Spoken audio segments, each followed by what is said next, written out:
The fluorescent hum of the provincial hospital felt like a constant, low thrum against Amelia Clark's weary soul. Night shifts in Ward B were always a special kind of quiet, a silence punctuated by the soft beeps of machines and the occasional sigh of a restless patient. Amelia, or Mia as everyone called her, moved with a practiced grace, her footsteps barely whispering on the polished linoleum. Her blue scrubs were a familiar comfort, a uniform that represented both her unending compassion and the sturdy independence that had been forged through years of quiet struggle. Tonight, her attention was, as it often was, drawn to room 307. Inside lay a man known only as John Doe, a patient transferred from a remote accident site months ago. He was a mystery, a blank slate, his identity lost to the severe head trauma that had plunged him into a persistent vegetative state. But to Mia, he wasn't just a John Doe, he was her John Doe, a silent companion in the lonely hours, an unspoken confidant to her own solitude. She pushed the door open gently, the soft click barely disturbing the room's hushed sanctity. The only light came from the monitoring equipment, casting a faint, ethereal glow on the patient's face. He was strikingly handsome, even in repose, a strong jawline, high cheekbones, and a shock of raven black hair that always seemed to fall perfectly across his forehead. His stillness was profound, almost reverent, as if he were not merely unconscious, but engaged in some deep, ancient meditation. Mia approached the bed, her hand automatically reaching for his wrist to check his pulse. Steady, rhythmic, a testament to the life force that still clung to him, however tenuously. She adjusted his pillow, smoothed the sheets, and spoke to him in the soft, low voice she reserved only for him. "Good evening, John," she whispered, her gaze sweeping over his serene face. Another quiet night. The rain started again, a real deluge this time.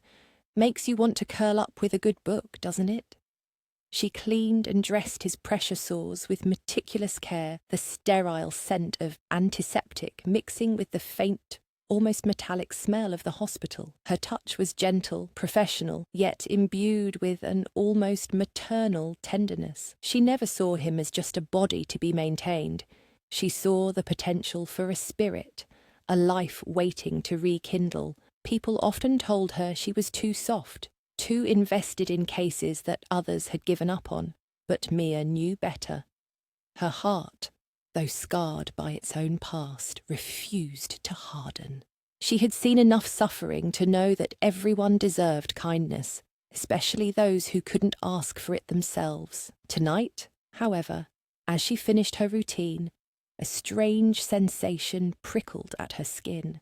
The air in the room felt heavier, charged with an invisible energy. She glanced at the monitor, all readings stable. Yet, a subtle shift seemed to ripple through the very fabric of the silence. She lingered, her fingers brushing lightly over his arm. His skin felt unusually warm, almost vibrant beneath her touch. A faint, almost imperceptible tremor passed through his body. Mia frowned, leaning closer. Was it just a spasm, or something more? She pulled a chair closer, settling beside the bed. Sometimes she would read to him, the words filling the void. Tonight, she just watched him, her gaze tracing the contours of his face. His eyelids, though closed, seemed to flicker with an internal light, like dreams playing out behind them. A strange, ancient scent, like ozone after a storm and damp earth, briefly wafted through the room, then vanished.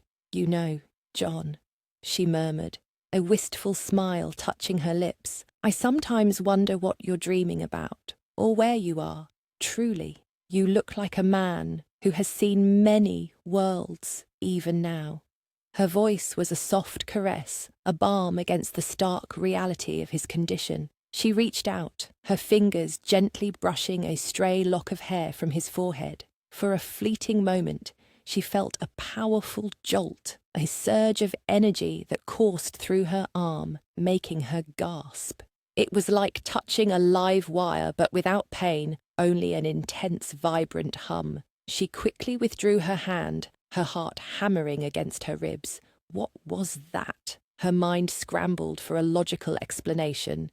Static electricity, a sudden surge in the room's energy field, her own exhaustion playing tricks, but deep down, a tremor of something inexplicable, something wondrous, ran through her. She looked at him again, her eyes wide with a mixture of fear and awe. His breathing remained even, his face impassive, yet she couldn't shake the feeling that something had shifted. A whisper of an ancient secret, a flicker of a forgotten world had just touched her in the quiet room, a premonition of the storm gathering on the horizon of their lives. The mundane hospital room felt, for a fleeting instant, like the edge of a precipice, staring into an abyss of untold magic and danger. The rain outside continued its relentless drumming, mirroring the tumultuous beating of her own heart. She felt an inexplicable pull, an invisible thread tightening between her and the silent man in the bed. Weeks bled into months, each night shift deepening Mia's quiet vigil in room 307. The unusual energy she'd felt that night had receded, becoming just another strange memory, yet it had left an indelible mark. She found herself spending more time with John Doe, talking to him, sharing snippets of her day, her thoughts, even her quiet anxieties about her struggling younger sister Lily, who she was fiercely protective of. Her colleagues, a mix of cynical veterans and overwhelmed newcomers, saw her devotion as eccentric, if not slightly delusional. "He's not coming back, Mia." Nurse Eleanor, a woman whose kindness had long been eroded by years of trauma, had said once, her voice laced with weary resignation, but Mia refused to believe it. One crisp autumn evening, as golden light slanted through the hospital windows, painting the corridors in hues of amber and rose, Mia was performing John's routine check. She was humming a lullaby, a melody her own mother used to sing when she noticed it. A slight twitch at the corner of his mouth, so faint, so fleeting, she almost dismissed it as a trick of the light or her own desperate hope. But then, as she adjusted his IV, his fingers, which had been perfectly still for months, curled slightly. Not a reflex, but a deliberate, almost hesitant movement. Mia froze, her breath catching in her throat. Her heart began to pound a frantic rhythm against her ribs. "John," she whispered, her voice barely audible. She gently took his hand, her thumb stroking the back of his fingers. Another tremor. This time, undeniable. She immediately called for Dr. Peterson, the head neurologist, a man of science and stern pragmatism. Dr. Peterson, with his receding hairline and perpetually furrowed brow, arrived quickly, his initial skepticism warring with a flicker of professional curiosity. He ran a battery of tests, his instruments beeping and whirring. The results were inconclusive, yet the subtle changes Mia described were noted. There was no scientific explanation, no sudden improvement in his brain scans, yet Mia knew something was happening. Over the next few days, the small miracles continued. His eyes, though still closed, seemed to track her movements in the room. His grip, when she held his hand, became firmer. A silent communication. One morning, she walked in to find his eyes slightly ajar. A sliver of dark, intense iris visible beneath his lids. They were unfocused, distant, like looking into a deep, starless void. But they were open. "John," she breathed, her voice thick with emotion. "Can you hear me?" There was no verbal response, but his gaze seemed to fix, however faintly, on her. It was then that she saw it. A single tear, like a crystal shard, escape the corner of his eye and trace a path down his temple. A tear of what? Pain? Awakening? Ancient sorrow? Mia felt her own eyes well up, tears blurring her vision. She reached out, gently wiping it away. It was the most profound communication they had ever shared. The hospital staff, initially sceptical, began to take notice. Nurses would peek into room 307, whispering about the miracle patient. Dr. Peterson, though still cautious, adjusted his prognosis from no hope of recovery to minimal consciousness observed. But Mia knew it was more than minimal. She saw the struggling awareness, the intense effort behind those unfocused eyes. She felt the questions, the silent pleas emanating from him. One evening, after the hospital had settled into its nightly hush, Mia was sitting by his bedside, reading aloud from an old copy of Wuthering Heights. She reached a particularly poignant passage, her voice a soft murmur in the quiet room. Suddenly, a sound. A guttural groan, deep and raw, escaped his lips. It was a sound of immense pain, of a soul struggling against unseen bonds. Mia dropped the book, her heart leaping to her throat. "John, what is it?" His body tensed, arching slightly, his hands clenched into fists, knuckles white. A strange, faint blue light pulsed beneath his skin, visible only for a fleeting second before vanishing. His eyes snapped open, wide and wild, no longer unfocused but filled with a terrifying ancient terror. He gasped, a ragged, tortured sound, and then, in a voice hoarse and rough from disuse, he whispered one word, a name. Orion. Then, his body went limp, his eyes fluttered shut, and he sank back into the deep slumber. Mia stared at him, her breath coming in ragged gasps. Orion, not John Doe. Orion, a name from ancient myths, of a hunter, a constellation, a warrior. The name hung in the air, heavy with meaning, a secret suddenly unleashed in the sterile confines of her quiet room.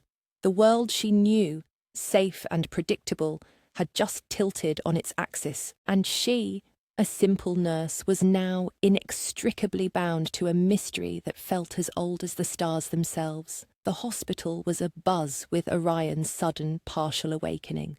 Dr. Peterson, while still baffled, was ecstatic. He hailed it as a medical breakthrough, a testament to modern care, carefully omitting the less scientific, more personal role Mia had played. Mia, however, couldn't shake the strange feeling that science had little to do with it. The name Orion echoed in her mind, a whisper of a world far beyond her comprehension. Orion remained mostly unresponsive after that first dramatic utterance, slipping back into a state that was no longer vegetative, but a deep and dream-filled sleep. Yet the air around him crackled with a latent energy, a tension that Mia felt acutely whenever she was near. He no longer looked merely sick. He looked like a god in slumber, a warrior resting before battle. One evening, a fierce thunderstorm raged outside, rattling the windows of room 307. The hospital lights flickered, casting long, dancing shadows. Mia was alone with Orion, reading from a book of ancient myths. A sudden impulse having led her to the hospital library, she found herself drawn to the legends of forgotten heroes, of gods and curses. As she read about a warrior king cursed to sleep for 100 years, a deep shiver ran down her spine. The words felt unnervingly familiar. As if she were reading his story, a bolt of lightning illuminated the room, followed by a deafening thunderclap. In that blinding flash, Orion's eyes flew open. This time, they were not wild or unfocused, but piercing, a startling shade of deep azure, shimmering with an ancient intelligence and a profound, bone-deep sorrow. He stared at Mia, his gaze sweeping over her face, taking in every detail as if seeing the world for the first time, and yet with an air of immense recognition. Where am I? His voice was a low rumble, raspy from disuse, but resonant with an underlying power. He tried to sit up, a sudden surge of strength making him push against the bed rails, but his muscles, atrophied from months of inactivity, betrayed him, and he sank back with a frustrated gasp. Mia rushed to his side, her heart pounding. Easy, easy, Orion. You're in the hospital. You've been asleep for a long time. She didn't know how else to put it. He closed his eyes, a flicker of pain crossing his features. Asleep, he repeated, the word tasting strange on his tongue. How long? Months, Mia replied gently, her hand instinctively going to his forehead, checking for a fever she knew wasn't there. Almost a year, actually. His eyes snapped open again and he looked at her with an intensity that made her breath catch. A year? No. It was centuries, 100 years. The curse. He trailed off, his gaze darting around the sterile room, as if expecting to see something else, something ancient and magical. His brows furrowed, a confusion mixed with alarm. This place? It is not as I remember. Who are you? I'm Amelia Clark, your nurse. She offered a small, reassuring smile, trying to project calm despite the whirlwind of emotions inside her. Everyone calls me Mia. He studied her, his blue eyes seeming to pierce through her very soul. Mia, he murmured, testing the name. You were always there, a light in the darkness. He reached out, his hand slowly, hesitantly, rising to touch her cheek. His touch was unexpectedly warm, calloused, yet incredibly tender. A jolt, far stronger than the one she'd felt weeks ago, coursed through her. It was a recognition that transcended time, a connection that felt as ancient and inevitable as the stars he was named after. You cared for me, he stated, not a question, but a profound realization. His voice was gaining strength, losing its raspiness with each word, even though you did not know who I was, or what I am. Mia felt a blush creep up her neck. It's my job, she said, trying to sound professional, but her voice wavered slightly. And you needed help. Orion's gaze softened, a hint of something fragile, deeply moved, appearing in his usually stoic eyes. More than you know, Mia. He closed his eyes again, a heavy sigh escaping him. My strength! It is not yet returned. The curse drains me still. But I remember fragments, a battle, a betrayal, a queen's fury, and then darkness, 100 years of darkness. Mia listened, utterly captivated, a shiver running down her spine. A queen's fury, 100 years. This was no ordinary amnesia. This was something out of legend. The hospital room, with its sterile white walls and beeping machines, suddenly felt too small, too mundane to contain the history and power emanating from this man. The storm outside raged on, as if mirroring the tempest that had just been unleashed in their lives. She knew, with a certainty that chilled and thrilled her, that her world, and perhaps Orion's, would never be the same.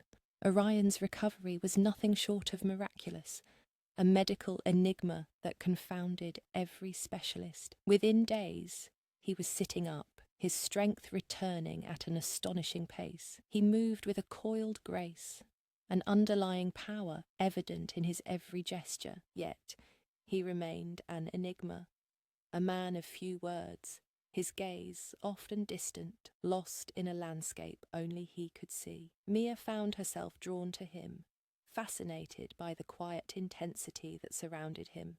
He had no memory of a life before the hospital, no family, no friends, no identity papers.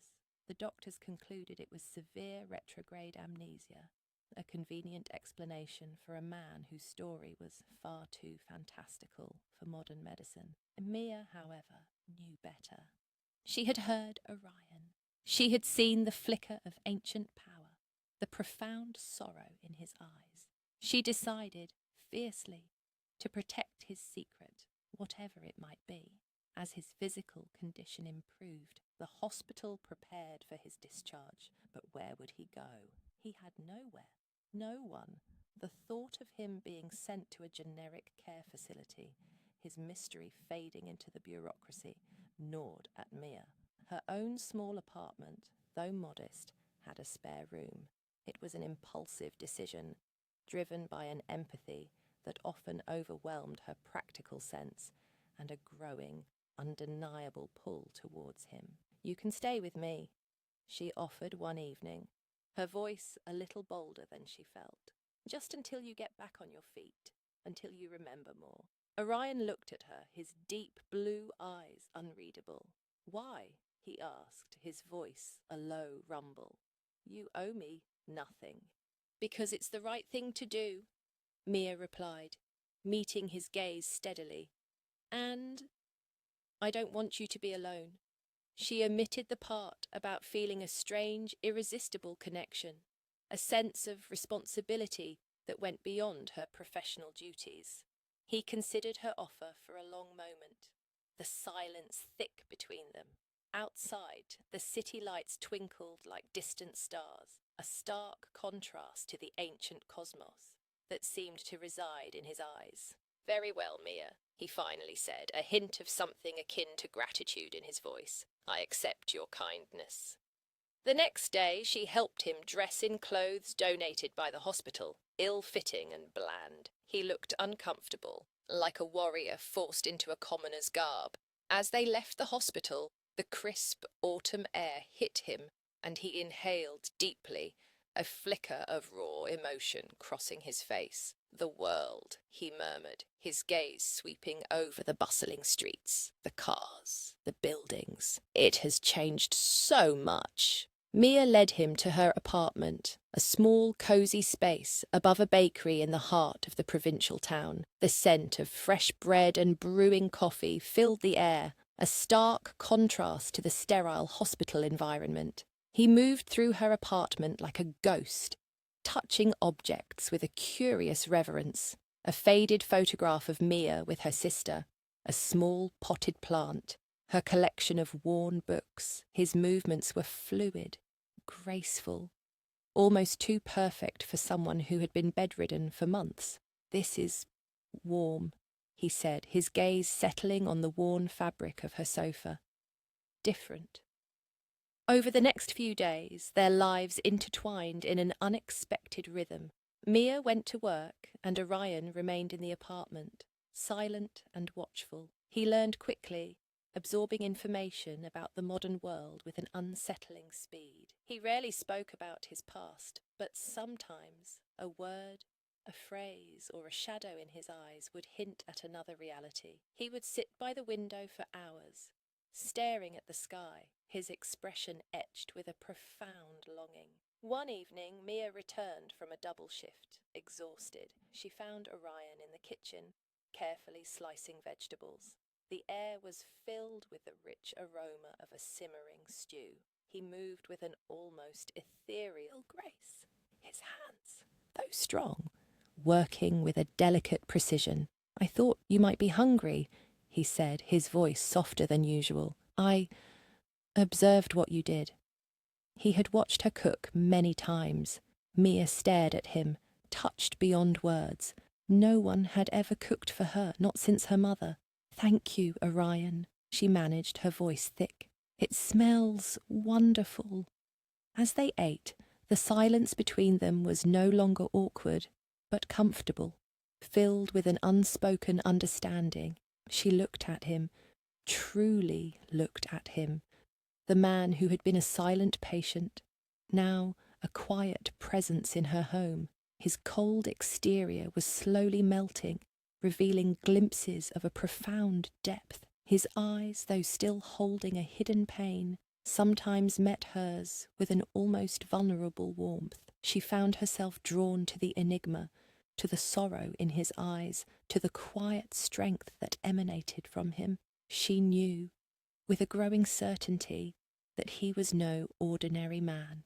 He was a whisper of another world, a secret waiting to unfold, and she, a small-town nurse, was unknowingly falling into its powerful current. life with Orion settled into an unexpected domesticity. Mia found herself looking forward to coming home, to the quiet presence of the enigmatic man who moved through her small apartment like a shadow, yet filled it with an unfamiliar warmth. He rarely spoke of his past, but his actions spoke volumes.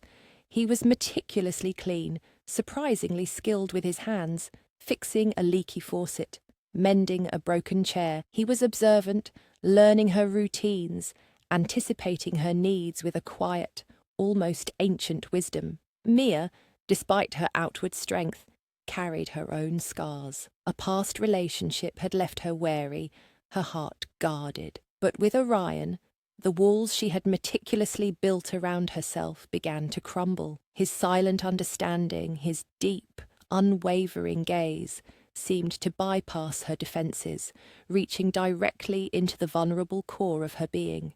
She found herself sharing stories about her day, about Lily, about her dreams. He listened patiently, his silence more comforting than any words.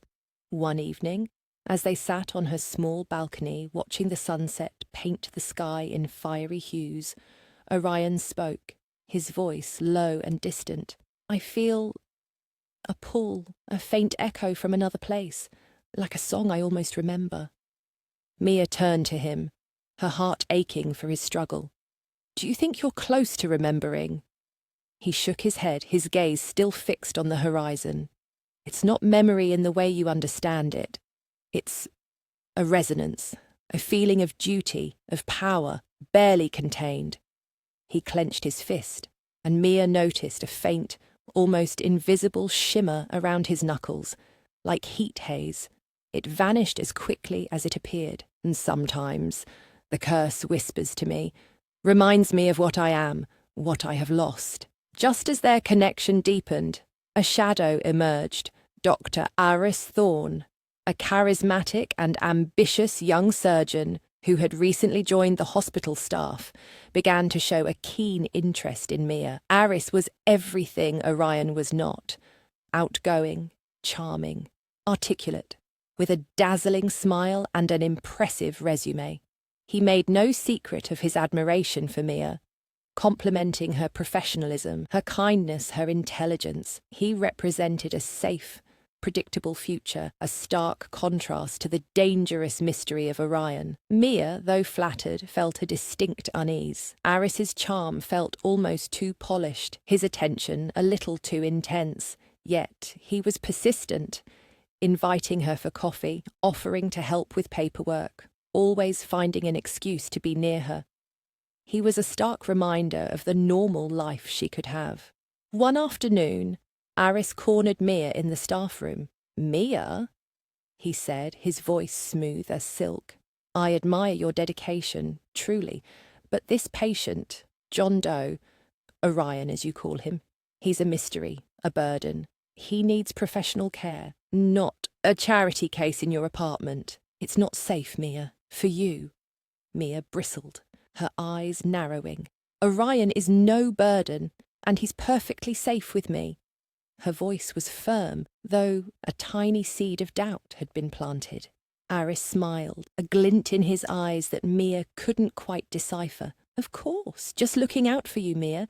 You're a remarkable woman. You deserve someone who can truly be there for you, someone without secrets." His gaze was pointed, suggesting he knew more than he let on. That evening, Mia returned home, the conversation with Aris weighing heavily on her.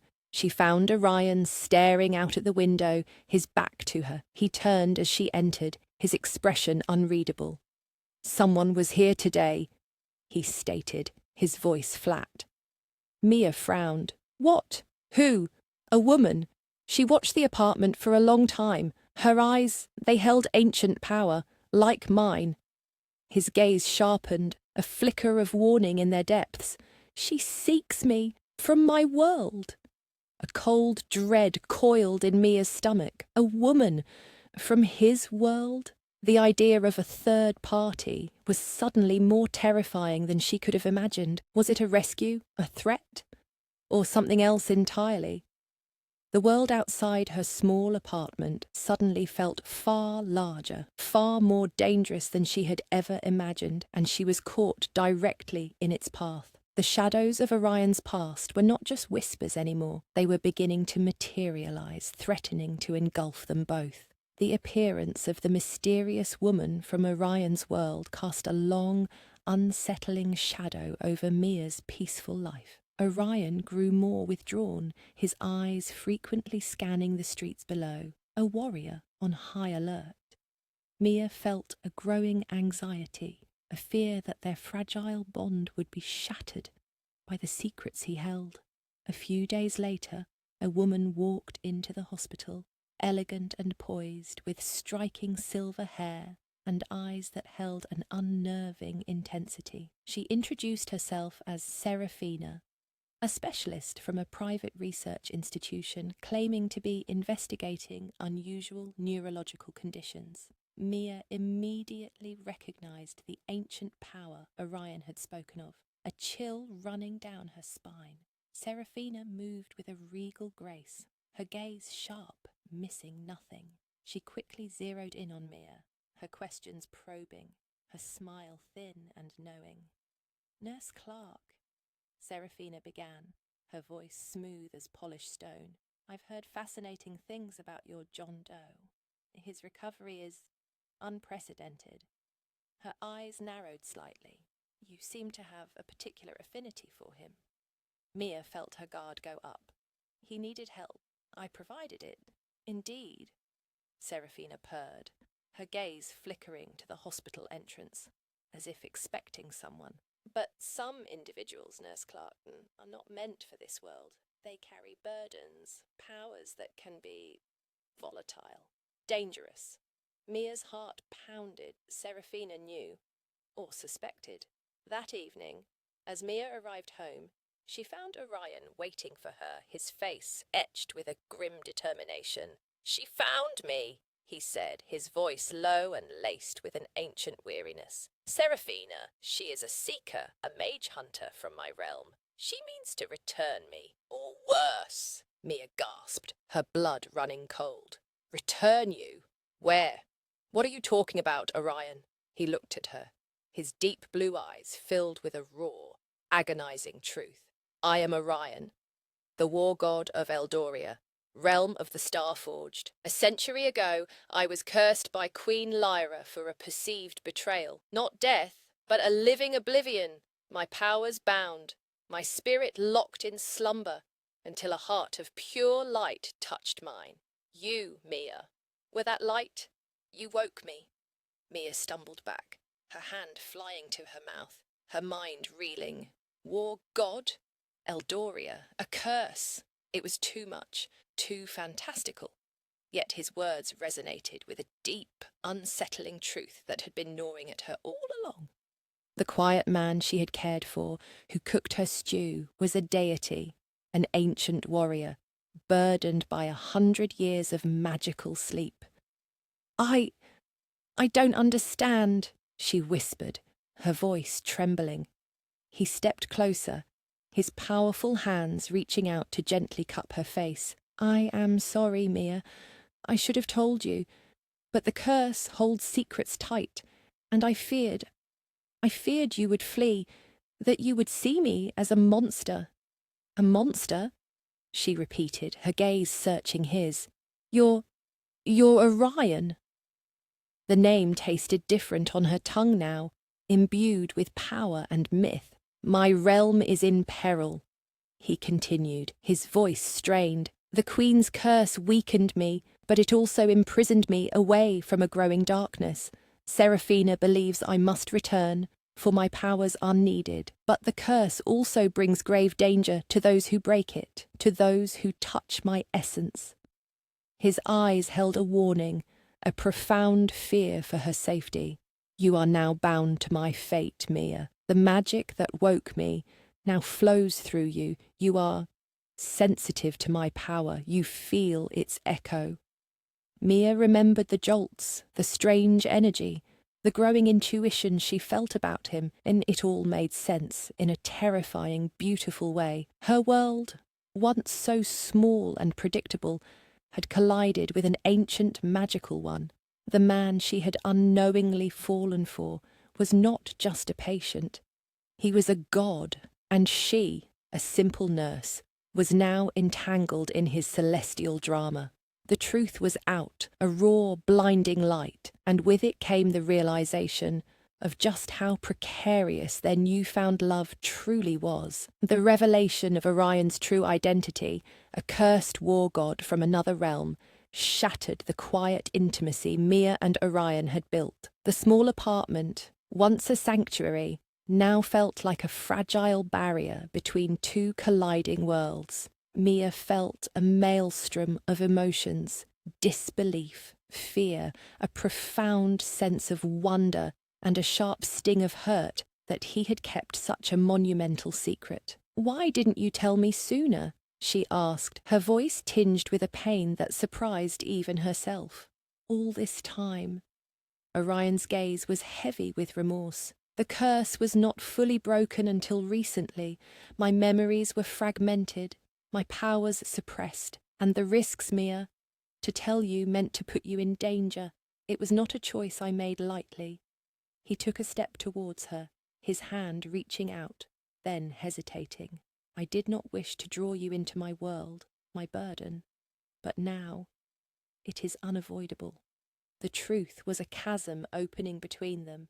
Mia, a woman grounded in logic and practicality, struggled to reconcile the gentle man who made her tea with the ancient, powerful being who spoke of curses and other realms.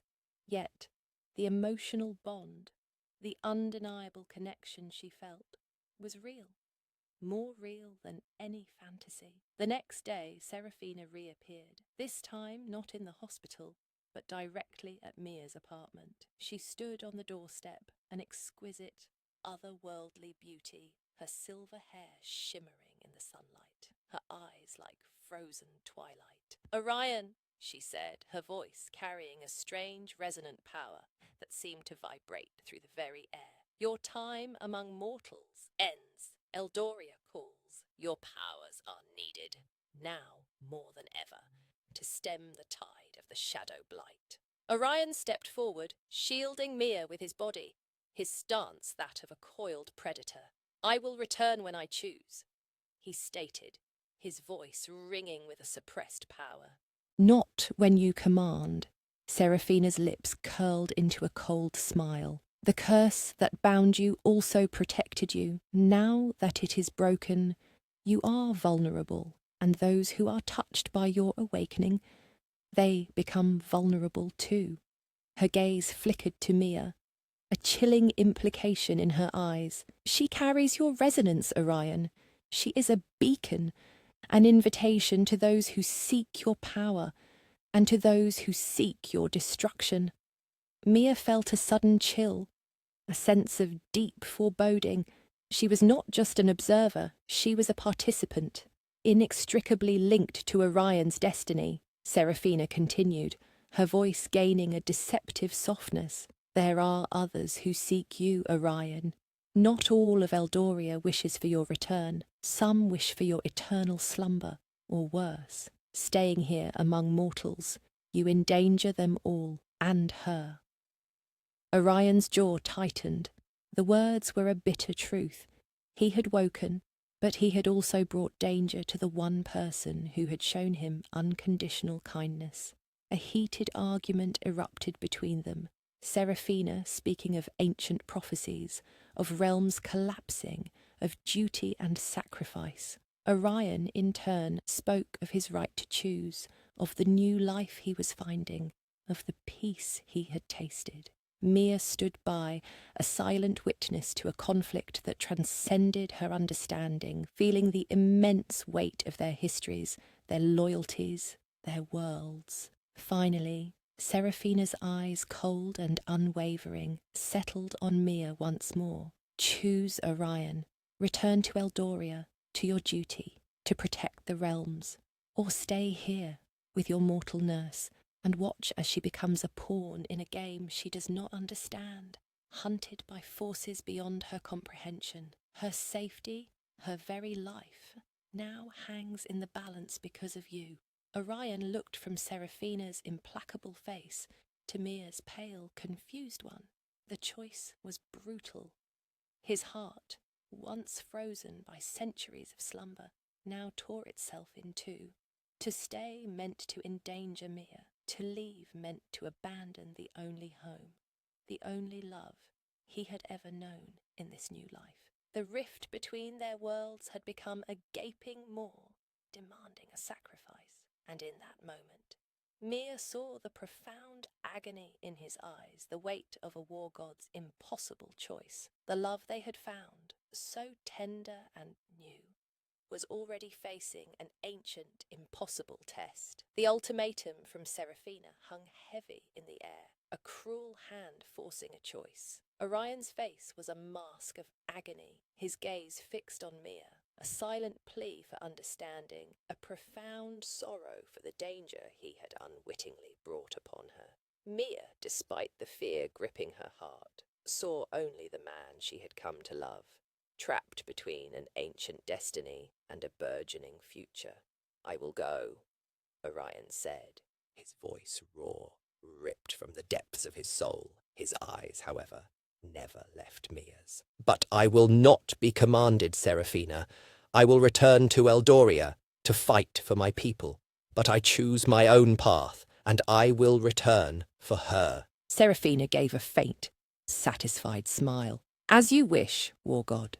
Just know, the threads of fate are not so easily untangled, and the price of inter-realm affection is often paid in heartbreak." She gave Mia a final, chilling glance before turning and disappearing with a shimmering flicker, as if stepping through an invisible veil. The silence that followed was deafening, a vacuum where Seraphina's magical presence had been. Mia stared at Orion, tears blurring her vision. "You're leaving," she whispered, the words catching in her throat. He approached her, his steps heavy, his eyes filled with an unbearable sorrow. "I must, Mia." She spoke the truth. "You are bound to me now, and my enemies will seek you, believing you to be a source of my power or a weakness to exploit. I cannot let that happen, not after all you have done for me." He gently cupped her face, his thumbs brushing away her tears. "You woke me, Mia. You taught me what it means to be human again, what it means to feel. You gave me hope where there was only centuries of cold darkness. But what about us?" she asked, her voice cracking. "Will I ever see you again?" The thought of him disappearing into another world, a myth, was unbearable. He pulled her into a fierce embrace, holding her as if she were the most precious, fragile thing in his existence. Mia clung to him, burying her face in his chest, inhaling his unique scent, ozone, earth, and something indefinably ancient. She felt the powerful thrum of his being against her, a silent promise and a heart-wrenching goodbye. "I swear to you, Mia," he murmured, his voice thick with emotion, his lips brushing against her hair. "I will find a way. No curse, no realm, no duty will keep me from you forever. This is not goodbye. It is merely a pause, a moment in a story that has only just begun." He pulled back, his eyes burning with an intense blue flame, a raw power visible now that he no longer tried to suppress it. "There will be danger, there will be trials, but our connection, Mia, it is deeper than any magic, any curse. It is destiny." With one last lingering look, a look that conveyed a century of unspoken love and a lifetime of promises, he turned. He walked to the window, his form shimmering. For a fleeting second, Mia saw him in his true form, a warrior bathed in starlight, cloaked in power, majestic and terrifying. Then, with a faint, iridescent ripple in the air, he was gone, vanished as completely as if he had never been there. Mia stood alone in her quiet apartment, the scent of him lingering, the warmth of his embrace still ghosting her skin. The world outside, once mundane, now felt desolate. stripped of the magic that had briefly touched it. The silence was absolute, heavier than any she had ever known. He was gone. Back to his realm, back to his war. She was left behind, a small-town nurse with a heart full of stardust and the crushing weight of a war god's promise. The parting was a wound, deep and raw, a testament to the love that had blossomed in the most impossible of circumstances, now left to wither in the lonely space between worlds. Months passed, each day a quiet ache for Mia. The vibrant colour that Orion had brought into her life had receded, leaving behind a dull monochrome. She tried to resume her normal routine, but everything felt different. The hospital, her shifts, even the familiar scent of bread from the bakery below. They were all tainted by his absence, echoing with the memory of a love she was almost convinced had been a beautiful, elaborate dream. Dr. Aris Thorne continued his pursuit, his concern for Mia taking on a more possessive edge. He offered solace, a stable future, a life without the kind of fantastical complications Orion had brought. But Mia's heart remained unmoved, a fortress guarded by the memory of a war god's embrace. "Mia," Aris said one afternoon, his voice gentle but firm, "you're wasting your life on a ghost. That man, whatever he was, is gone. You deserve real happiness, a real future." Mia looked at him, her gaze cool. "And you think you can offer that?" She saw the ambition in his eyes, the desire to possess rather than truly love. She also sensed a certain calculation, as if he was trying to fill a void she didn't realize she had. Meanwhile, strange occurrences began to plague Mia. Objects would move on their own. A faint blue light would sometimes shimmer in her apartment, and she often felt a surge of inexplicable energy, a powerful hum beneath her skin. She realized it was the resonance Orion had spoken of, the magic that bound her to him. It was a constant, tangible reminder of his existence, a link across realms. But it also drew attention. She noticed furtive glances, felt unseen eyes watching her. Seraphina's warning echoed in her mind. She was a beacon. One evening, Mia received a cryptic message, a small, intricately carved wooden bird left on her doorstep. It was unlike anything she had ever seen, crafted with an ancient artistry. As she held it, a faint whisper, like wind through distant mountains, resonated in her mind. "Hold fast, Mia. The blight grows. He fights for time. For you." It was Seraphina's voice, a cold warning, yet tinged with a reluctant respect. The message brought a renewed sense of hope and a fresh wave of fear. Orion was alive. He was fighting. But what was the blight? And what did fighting for time mean for their future?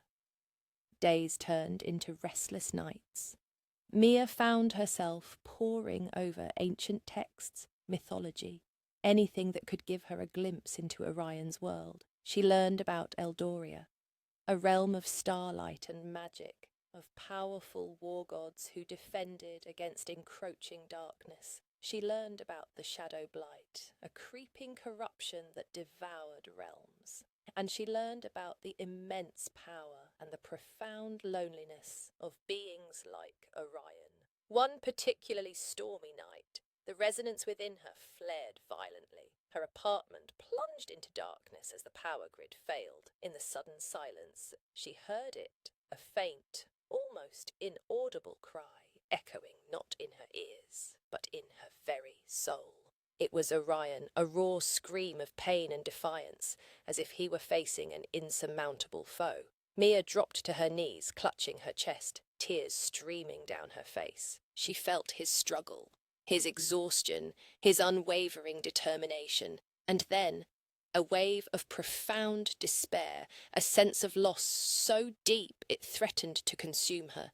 It was as if a part of her own soul had been ripped away. She knew with chilling certainty that he was in grave danger. Just as she thought her heart would shatter, a warm, protective surge of energy flowed through her, calming the tumult. It was his presence, faint but resolute, a silent message. I am here. I fight for you. The experience solidified her resolve. She wasn't just waiting. She was connected, a silent witness to his struggle. She realized that her love for Orion was not a fragile, mortal thing, but an enduring force, capable of spanning realms and defying curses. He had awakened her heart, and now she would find a way to reach him, to help him, no matter the cost. The distance between them was vast, the challenges immense, but their love had become an unbreakable thread, a powerful echo across the cosmos, calling them back to each other. Mia stood on a precipice, not of a mountain, but of fate. The resonance with Orion had become a living current within her, allowing her to glimpse fragments of his battles, his pain, his unwavering purpose. She saw the shadow blight consuming Eldoria, turning starlight into ash. She saw Orion, battered but unbroken, wielding ancient power, a beacon of defiance against the encroaching darkness. She knew he was losing, not due to lack of strength, but due to being outmatched by the sheer enormity of the blight. One moonless night, the carved wooden bird on her doorstep glowed with an ethereal light. Seraphina materialized, her face etched with a grim urgency. The shadow blight has breached the inner sanctum, she announced, her voice devoid of its usual coldness, replaced by desperation. Orion needs aid, Eldoria will fall, and the gateway will be sealed forever. Mia looked at her, her eyes blazing with determination. What can I do? Seraphina studied her, a flicker of surprise in her ancient eyes. You have his resonance, a pure heart that broke his curse. The ancient prophecies speak of such a one, a mortal touch that can mend the rift between worlds. Your love, Mia, is a potent force. It is the key. She produced a glowing amulet, intricately crafted. This will open a temporary portal, but the journey will be perilous, and once you step through, there may be no return. Without hesitation, Mia took the amulet. The thought of losing Orion, of his world falling, spurred her on. Her love for him was not a choice anymore. It was an innate part of her being, a force that compelled her forward. She stepped through the shimmering portal Seraphina created, a surge of otherworldly energy engulfing her. She found herself on a desolate battlefield under a sky choked with shadow. Eldoria was a wasteland of ruined spires and fading starlight. In the distance she saw Orion, a lone figure, his magnificent armour scorched, his sword radiating a faint, desperate light, battling an overwhelming horde of shadowy creatures. He was truly a war god, regal and terrifying in his might. Yet Mia could feel his exhaustion, his despair. He saw her then, his eyes widening in disbelief, then burning with an incandescent hope. "Mia!" he roared, his voice filled with a power that shook the very ground. She ran towards him, heedless of the danger, the resonance within her flaring, amplifying. As she reached him, a surge of pure, vibrant light erupted from her, a wave of warmth that pushed back the encroaching shadows. It was not her strength, but the power of their united love, the broken curse, the selfless bond that flowed between them. Orion looked at her, his face a mixture of awe and profound love. "My light," he whispered, his hands reaching for hers. As their fingers intertwined, a blinding wave of energy pulsed outward, stronger than anything before. The shadow blight recoiled, screaming, dissolving into nothingness under the pure, searing light of their connection. Orion, infused with this new, amplified power, fought with renewed vigour, his blows now devastating, turning the tide of the battle. The fight was long and arduous, but with Mia's resonance acting as a conduit and amplifier for his power, and her unwavering presence grounding him, Orion drove back the blight. As the last shadow evaporated, a fragile dawn broke over Eldoria, painting the ruined landscape in hues of silver and violet. Orion turned to Mia, his warrior's mask replaced by an expression of pure, unadulterated love. He was exhausted, but alive, whole. He knelt before her, not as a god to a mortal, but as a man to the woman who had saved him. Mia, he said, his voice thick with emotion, you did not just wake me, you saved my world. You are the dawn of Eldoria and the light of my soul. Mia, tears streaming down her face, knelt with him, her fingers tracing the battle scars on his cheek. And you, Orion, are the heart that beats for me, across all realms, across all time. He pulled her into a kiss that tasted of starlight and ancient promises, of sacrifice and triumphant love. It was not the kiss of a prince and a princess, or a god and a mortal, but of two souls, irrevocably bound, who had found each other across 100 years of slumber and countless worlds.